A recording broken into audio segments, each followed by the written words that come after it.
வறட்டு இருமல் அப்படின்னு சொல்லும் போது, வறட்டு இருமல் எனக்கு இருக்குது, உடனடியாக எனக்கு சரியாகணும்.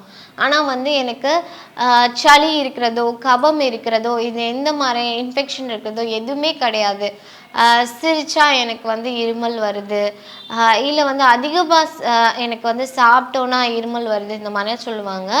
ஸோ இது எல்லாமே வந்து நம்மளுக்கு செரிமான கோளாறு இருக்கிறதுனால தான் நம்மளுக்கு இந்த மாதிரியான பிரச்சனைகள் வந்து வரலாம்.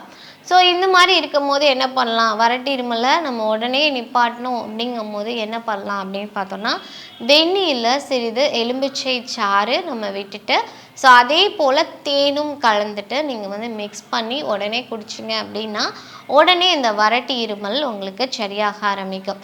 ஸோ இது வந்து நிறைய பேருக்கு பார்த்தோம் அப்படிங்கும் போது, எனக்கு விக்கலோட இருமல் வருது, இல்லை வந்து எனக்கு வயிறு சம்மந்தமான பிரச்சனைகள் வருது, மூச்சு வாங்குது, இருமல் வருது, ஸோ அதை தொடர்ந்து வருது, ஆனால் கோழை இல்லை, எனக்கு கோழையோ எனக்கு சளி பிடிக்கிறதோ இல்லை அப்படின்னு சொல்லிட்டு சொல்லுவாங்க. இல்லை சாப்பிட்டா எனக்கு வந்து அதிகப்படியாக சாப்பிட்டா இருமல் வருது, ஸோ பசிச்சிச்சுன்னா வருது அப்படிங்கும் போது, நம்மளுக்கு வயிறு சம்மந்தமான பிரச்சனைகள்னால வருது அப்படிங்கும் போது நம்ம என்ன பண்ணலான்னு பார்த்தோம்னா, நான் சொன்ன மாதிரி நம்ம வெந்நீரில் சிறிது எலுமிச்சை சாறு அதே போல் தேன் கலந்து உடனடியாக குடித்தோம் அப்படிங்கும் போது உடனே அந்த வறட்டு இருமல் நம்மளுக்கு ஸ்டாப் ஆக ஆரம்பிக்கும். மேலும் ஆரோக்கிய வாழ்விற்கு எளிமையான மருத்துவ குறிப்புகள் மற்றும் சிகிச்சை பெற்று குணமடைந்தவர்களின் அனுபவங்களை உடனுக்குடன் தெரிந்து கொள்ள RJR ஹாஸ்பிட்டல்ஸ் யூடியூப் சேனலை சப்ஸ்கிரைப் செய்து கொள்ளுங்கள்.